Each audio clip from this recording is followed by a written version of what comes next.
بسم اللہ الرحمن الرحیم۔ السلام علیکم۔ مسجد اقصی مسلمانوں کا قبلہ اول اور خانہ کعبہ اور مسجد نبوی کے بعد تیسرا مقدس ترین مقام ہے۔ مقامی مسلمان اسے المسجد الاقصی یا حرم قدسی شریف بھی کہتے ہیں۔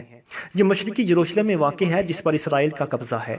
یہ یروشلم کی سب سے بڑی مسجد ہے جس میں 5000 نمازیوں کی گنجائش ہے، جبکہ مسجد کے صحن میں بھی ہزاروں افراد نماز ادا کر سکتے ہیں۔ سن 2000 میں الاقصی انتفاضہ کے آغاز کے بعد یہاں غیر مسلموں کا داخلہ ممنوع ہے۔ حضرت محمد صلی اللہ علیہ وآلہ وسلم سفر معراج کے دوران مسجد حرام سے یہاں پہنچے تھے اور مسجد اقصی میں تمام انبیاء کی نماز کی امامت کرنے کے بعد براق کے ذریعے 7 آسمانوں کے سفر پر روانہ ہوئے۔ قرآن مجید کی سورہ اسراء میں اللہ تعالیٰ نے اس مسجد کا ذکر ان الفاظ میں کیا: پاک ہے وہ ذات جو اپنے بندے کو رات ہی رات میں مسجد حرام سے مسجد اقصی لے گئی اور جس کے آس پاس ہم نے برکت دے رکھی ہے، اس لیے ہم اسے اپنی قدرت کے بعض نمونے دکھائیں۔ یقیناً اللہ تعالیٰ ہی خوب سننے والا اور دیکھنے والا ہے۔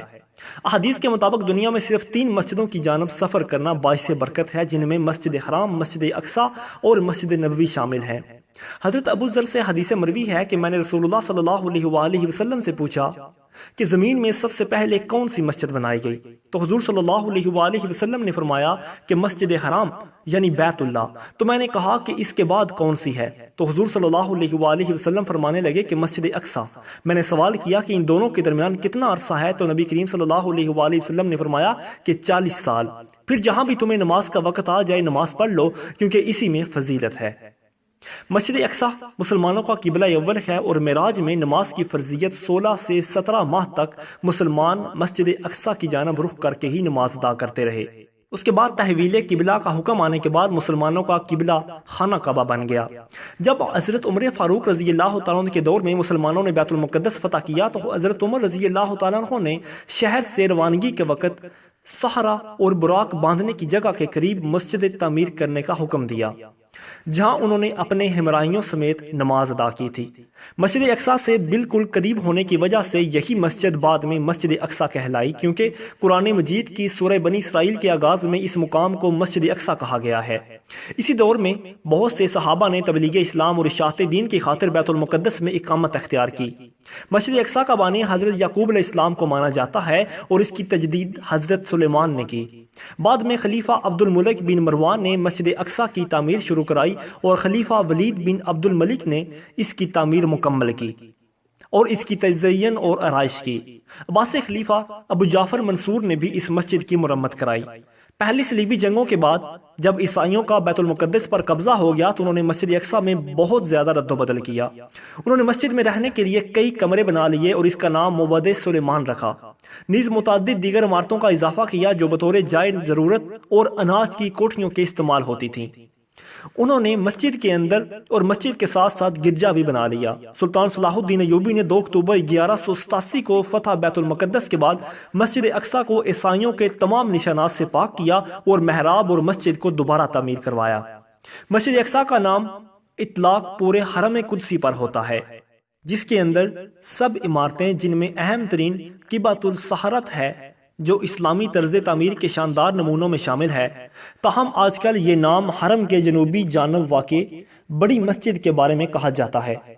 وہ مسجد جو نماز کی جگہ ہے وہ قبۃ الصخرہ نہیں، لیکن آج کل قبہ کی تصاویر پر پھیلنے کی بنا پر اکثر مسلمان اسے ہی مسجد اقصی خیال کرتے ہیں، حالانکہ فی الواقع ایسی کوئی بات نہیں۔ مسجد تو بڑے صحن کے جنوبی حصے میں ہے اور قبہ صحن کے وسط میں ایک اونچی جگہ پر واقع ہے۔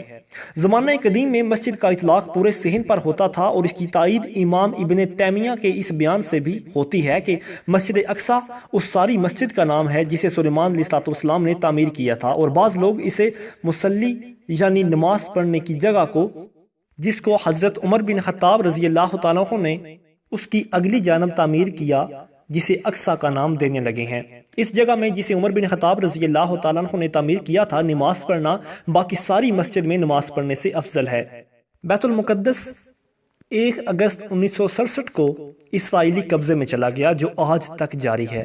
21 اگست 1969 کو ایک آسٹریلوی یہودی ڈینس مائیکل روہان نے قبلہ اول کو آگ لگا دی، جس سے مسجد اقصی 3 گھنٹے تک آگ کی لپیٹ میں رہی اور جنوب مشرقی جانب عین قبلہ کی طرف کا بڑا حصہ گر پڑا۔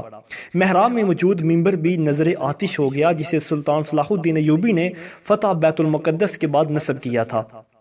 صلاح الدین ایوبی نے قبلہ اول کی آزادی کے لیے تقریباً 16 جنگیں لڑیں اور ہر جنگ کے دوران وہ اس ممبر کو اپنے ساتھ رکھتے تھے تاکہ فتح ہونے کے بعد اس کو مسجد میں نصب کریں۔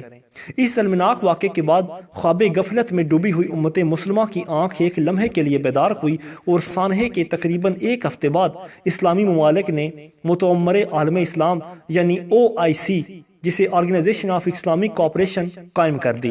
یہودی اس مسجد کو ہیکل سلیمانی کی جگہ تعمیر کردہ عبادت گاہ سمجھتے ہیں اور اس مسجد کو گرا کر دوبارہ ہیکل سلیمانی تعمیر کرنا چاہتے ہیں، حالانکہ وہ کبھی بھی بذریعہ دلیل اس کو ثابت نہیں کر سکے کہ ہیکل سلیمانی یہیں تعمیر کیا گیا تھا۔ مزید اچھی ویڈیوز کے لیے ہمارے چینل کو سبسکرائب کریں۔